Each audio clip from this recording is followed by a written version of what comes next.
I would have to use multiple different blocks. Actually, thinking about it now, it might be a bit harder than that. Unless I use only one row of TNT. Because if I did that, then the redstone wiring could be above. And it would be like all the redstone wiring would be on one level above the TNT. And the other ones would be, and that would be its own separate change block system. The TNT blocks would be on another system entirely. But then there's a problem where the final one actually has to be where it should be. But that would work, I'm guessing, because change blocks are indestructible, but the redstone is not still. So at some point I'd have to still restock the redstone. And the TNT too. But the piston cannon, which I really need to stop calling it that, it is the Yamato prototype. Yamato. Like the Yamato cannon on a battlecruiser in StarCraft 2. Which was my inspiration for this cannon. And here's me falling a couple times. But it's just simplistic. It's easy to build. Mostly easy. You still have to have delays in it, but still easier. The bomb piston will be built into the lower level of the deck, and there'll be holes leading up to the second piston unit. Holes or hole, I'm not sure which, because the TNT will be a bit offset. You know how it works when you fire a TNT. When you hit TNT, it just jumps a little bit. I think if I'm lucky, I could place blocks around it so it just ends up as a vertical shaft going upwards if I'm lucky. But unfortunately, the barrel won't work, so it'll probably be just built onto the deck like a weird just trench onto the deck, because mainly it won't work like I hope it will. That is because it will fire at an angle.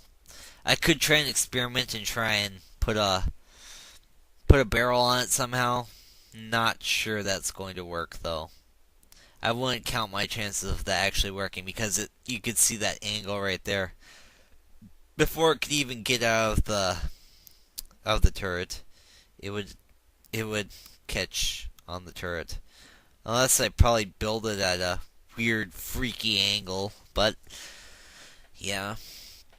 I think I showed those logic gates there because I'll be using them to construct the pathway to this turret.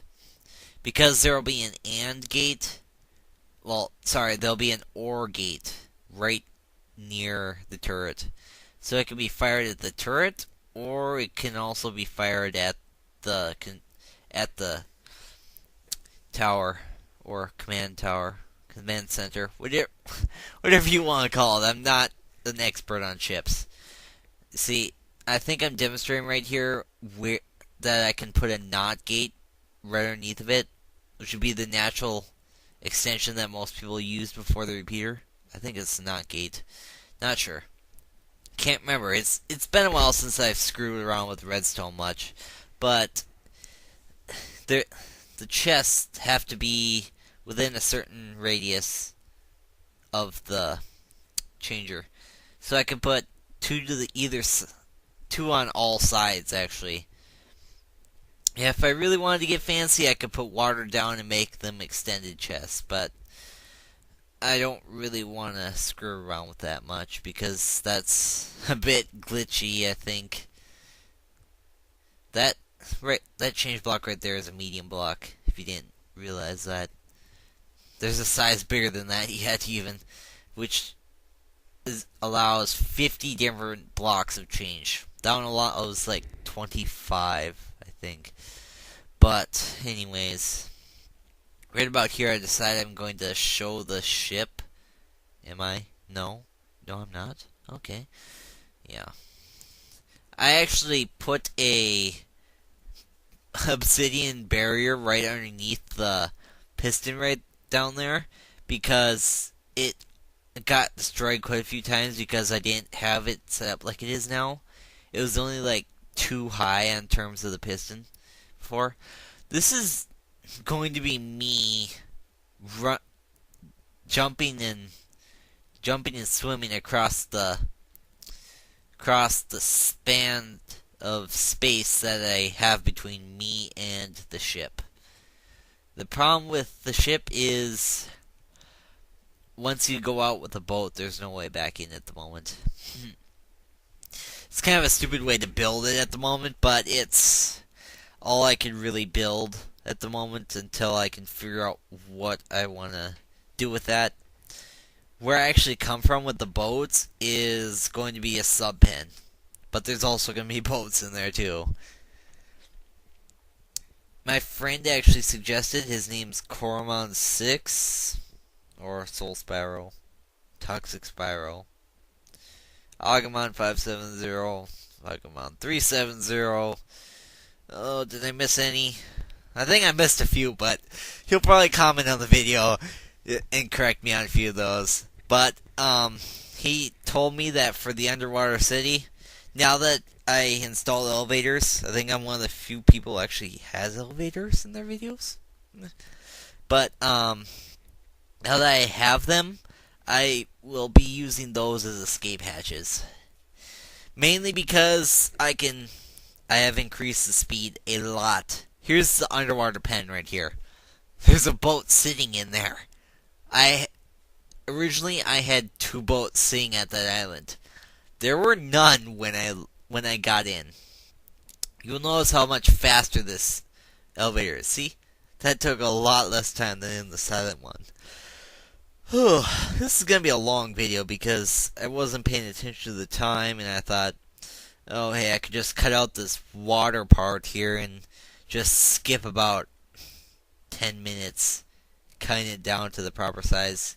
Even making 15 minutes would have made me happy, but no, it's like 26 minutes now looking at it. That chest with the sign next to it is full of super sponges. If you're wondering what a super sponge is, I told you that the recipe is complicated. It is very complicated. It requires sponges and lava sponges. With a mod that I have installed, I can make the sponges work. They actually do work with this mod I have installed. With this mod, the sponges absorb water, of course, but it's only like a 6x area. Oh, sorry about that. I'm scratching my nose because it's itchy. It's either a 6x area or something. That's me.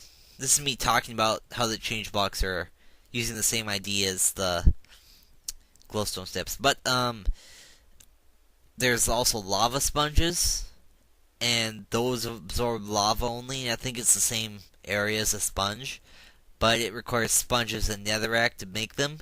And for super sponges, they absorb both lava and water, meaning they destroy the source blocks, which is very convenient, very, very useful. This is me talking about the grates right here, how I can install grates into the system right there, which is the same as a wire block, but I'd need to install a special mod for that. Yeah, sorry about that again. Nose is very itchy for some reason, I don't know why. At the moment, I'm debating whether to just stick with a super battleship or make a whole fleet along with either an airfield or an aircraft carrier with planes with a mod. Yeah, there's a mod that you can make planes. What I'm standing on are super sponges, and that made this huge area right here. The reason why there's that area underneath the ship was because of the super sponges going a bit farther than they should have. I was expecting them to stop at the blocks, but it didn't work out like I had hoped. Anyways, yeah. You can see the system the spot right there. That's gonna be a huge sub pen. But yeah, these super sponges really help with the city a lot. I'm gonna replace whatever water blocks I need with water source blocks, I guess. Because I'm lazy like that. Yay, laziness.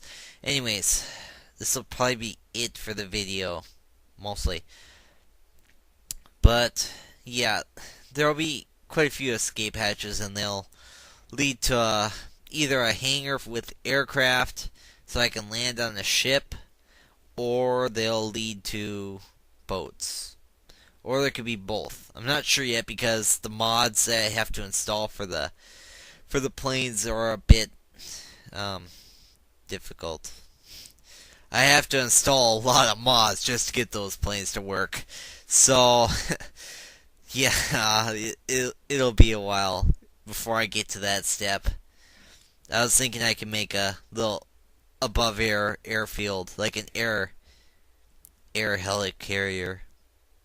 But anyways, that's pretty much it for the video. And I forgot to mention, I was talking about the squids here. I don't know why they love going into wireless areas, but I shall see you all next video after I'm done chopping these up. Laters.